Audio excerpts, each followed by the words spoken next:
ಸಂವಿಧಾನಕ್ಕೆ ಅಥವಾ ಬಾಬಾ ಸಾಹೇಬ್ ಅಂಬೇಡ್ಕರ್ ಅವರಿಗೆ ಅಪಮಾನ ಮಾಡ್ತಕ್ಕಂಥ ಕೆಲಸ ಒಂದು ಪಕ್ಷ ಮಾಡ್ತಾ ಇದೆ ಅಂತ ಹೇಳಿದ್ರೆ ಅದು ಕಾಂಗ್ರೆಸ್ ಪಕ್ಷ ಮಾಡ್ತಾ ಇದೆ ಹೊರತು ಭಾರತೀಯ ಜನತಾ ಪಾರ್ಟಿ ಮಾಡ್ತಾ ಇಲ್ಲ.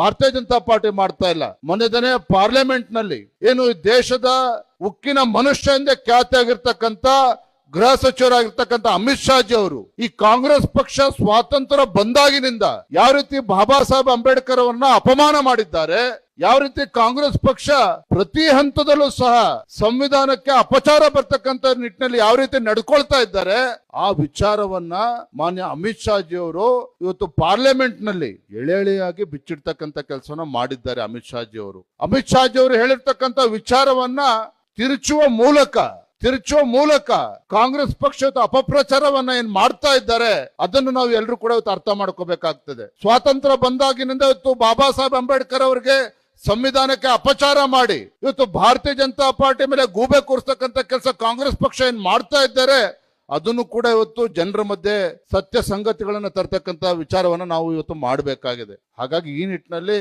ಸಂವಿಧಾನ ಸಮ್ಮಾನ ಅಭಿಯಾನ ಇವತ್ತೇನು ನಡೀತಾ ಇದೆ, 75 ವರ್ಷಗಳು ಪೂರ್ಣ ಆಗಿರ್ತಕ್ಕಂಥ ಸಂದರ್ಭದಲ್ಲಿ ಆ ಸಂವಿಧಾನವನ್ನ ಗೌರವಿಸಬೇಕು.